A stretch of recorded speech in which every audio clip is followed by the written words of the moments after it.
The man-eating lions of Tsavo are without a doubt two of the most famous specimens on Earth. A duo of lions began attacking and consuming railway workers in Tsavo, Kenya. Then going back into the past to assess what ancient animals were. The lion pair was said to have killed 135 people. Boom. A railway meant to conquer Africa became a hunting ground for two lions, turning workers into prey and rewriting the rules of fear. In 1898, British engineers in Kenya's Tsavo region faced an unimaginable nightmare. Two manless lions turned their railway camp into a hunting ground. This is the true story of history's most infamous man-eaters. Chapter 1. The British Empire's railway ambition in East Africa. The Uganda Railway was more than tracks and steam. It was Britain's imperial lifeline, designed to dominate East Africa's trade routes and counter European rivals. Stretching 580 miles from Mombasa to Lake Victoria, this lunatic express aimed to control the Nile's headwaters, secure military supply lines, and dismantle the Arab-led slave trade.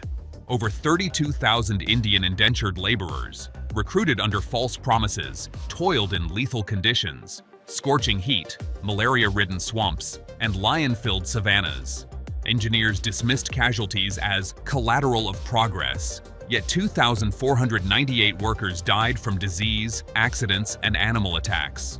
The project's racial hierarchy placed Europeans in supervisory roles, while Indian workers faced 12-hour shifts, minimal pay, and brutal discipline. British propaganda framed the railway as a humanitarian mission, but its true purpose was resource extraction, ivory, rubber, and later, settler colonialism. By 1898, the rails reached Tsavo, a geographic choke point where the land's raw hostility collided with imperial arrogance. Chapter 2. Arrival at Tsavo, the setting and its challenges. Tsavo's landscape was a death sentence. The seasonal river offered little water, while thorn scrub concealed ambush points for lions. The railway's temporary camps, flimsy tents encircled by thorn bomas, were laughably inadequate against Tsavo's maneless lions, larger and more aggressive than their Serengeti cousins. These apex hunters thrived in the region's limestone caves, using the terrain to stalk prey. Engineers ignored warnings from local Giriama tribes, who knew the lions as the ghosts of Tsavo, spirits punishing invaders. The project's hubris left workers defenseless. Rotting meat from construction sites attracted scavengers, which in turn lured lions. When the first attacks began, colonial officers blamed hysteria rather than the systemic neglect that doomed their workforce. Tsavo wasn't just a construction site, it was a feeding ground, and the lions were waiting. Chapter 3. The First Attacks. How the Horror Began. The night of March 1st, 1898, marked the first confirmed kill. A railway clerk dragged screaming from his tent. Lions bypassed thorn fences, leaped 8-foot trenches, and ignored bonfires meant to deter them. Workers tried barricading doors, sleeping in trees, or piling thorn branches atop tents, all futile. The lions' hunting precision suggested chilling intelligence. They targeted tents near the perimeter, exploited guard shift changes, and even mimicked human cries to lure victims. By June, attacks became nightly, with lions often killing multiple men in one raid. Corpses were found decapitated, spines crushed, or half-buried as if saved for later. Panic paralyzed progress. Crews abandoned Tsavo for weeks, and supply trains refused to stop. British officers, fearing rebellion, downplayed casualties as missing persons, but forensic evidence later revealed bite patterns consistent with prolonged feeding. The lions weren't just hunting, they were terrorizing, turning a colonial project into their personal larder. Chapter 4. The Workers' Plight. Fear, Flight, and Survival. For Indian laborers, escape was a death wish. Those who fled into the bush faced thirst, hyenas, or hostile Maasai warriors. Those who stayed endured psychological torture, nights spent in makeshift tree platforms or atop moving trains to avoid lions. Racial segregation worsened their fate. Europeans slept in fortified stone buildings, while Indians crowded into cloth tents patrolled by underarmed guards. The lions exploited this divide, striking the most vulnerable. Survivors described the smell of blood lingering for days. mangled limbs found at dawn, and cries for help ignored by officers. Trauma-bred superstition. Workers wore amulets, chanted prayers, and even sacrificed goats to appease spirits. When Lieutenant Colum Patterson arrived, his hunting obsession prioritized railway deadlines over lives. The Empire's indifference turned Tsavo into a mass grave, where the true death toll, 135 men, remains a colonial secret. Those who lived carried nightmares no track could outrun. Chapter 5. The Lion's Hunting Tactics and Unusual Behavior. The Tsavo Man-Eaters displayed hunting tactics and behavior that set them apart from typical lions. Unlike most prides, these were two large maneless males that often hunted together, a strategy usually reserved for taking down large prey such as zebras. Early in their spree, only one lion would enter the workers' camps at a time, but as their confidence grew, both began raiding together, each seizing a victim in a single night. They exploited the element of surprise, slipping through gaps in thorn barriers and ignoring campfires meant to deter them. The lions showed a remarkable ability to adapt, learning to avoid traps and changing their approach as defenses improved. Their preference for human prey was highly unusual. Scientific studies suggest several factors contributed to this behavior. One lion suffered from a severe dental abscess, making it difficult to hunt typical prey, while a rinderpest outbreak had decimated the region's natural game, forcing the lions to seek alternative food sources. Additionally, the Tsavo region had a history of human corpses left behind by slave caravans, which may have accustomed the lions to scavenging human flesh. The lion's manless appearance is another unique trait, likely an adaptation to Tsavo's intense heat, as manes can trap heat and become a disadvantage in such climates. Their boldness, intelligence, and willingness to repeatedly enter human camps made them legendary.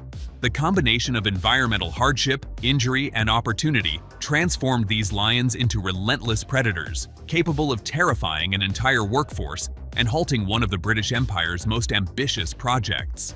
Their story remains a chilling example of how wildlife can adapt and sometimes turn the tables when pushed to the edge by human encroachment. Chapter 06. Lieutenant Colum John Henry Patterson's Deadly Hunt. Lieutenant Colum John Henry Patterson was tasked with overseeing the construction of the Tsavo River Bridge, but soon found himself at the center of a deadly crisis.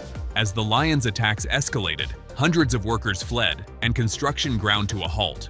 Patterson's role shifted from engineer to hunter, and his pursuit of the man-eaters became a battle of wits and endurance. Patterson's initial attempts relied on traditional methods, setting traps with animal carcasses or human remains as bait. The lions, however, proved too cunning, evading every snare and ambush. Undeterred, Patterson began conducting night vigils from platforms built in trees or scaffolding, rifle in hand, waiting for the lions to approach bait he had carefully positioned. Night after night, he endured sweltering heat, swarms of insects, and the ever-present threat of becoming prey himself. The hunt was grueling and dangerous. Patterson survived several close calls, including a night when a lion charged his platform, forcing him to fire at point-blank range. After months of failed attempts, he finally wounded the first lion on December 9, 1898. Tracking the injured animal into the bush the next day, Patterson delivered the fatal shot. The second lion proved even more elusive, surviving multiple gunshots and continuing its attacks for another 3 weeks. On December 29th, after another tense stakeout, Patterson managed to kill the second lion, ending the reign of terror. Both lions were exceptionally large, each measuring nearly 9 feet in length. Their deaths allowed the railway project to resume, but Patterson's relentless pursuit and eventual triumph became a legendary tale of survival and determination in the face of nature's most formidable predators. Chapter 7. The Aftermath, Finishing the Railway and the True Death Toll. With the man-eaters finally defeated, work on the Uganda Railway resumed at Tsavo. The Tsavo River Bridge, a crucial link for the British Empire's ambitions in East Africa, was completed in February 1899, just weeks after the lions were killed. The project continued westward, overcoming the psychological scars left by the attacks, but the trauma endured by workers lingered long after the tracks were laid. The true number of victims remains a subject of debate. Lieutenant Colum Patterson originally claimed the lions killed and ate 135 men, a figure that captured the public's imagination and horror. Some victims may not have been eaten, but were killed during attacks, Further complicating the tally, the completion of the railway marked a triumph for British engineering, but it came at a staggering human cost.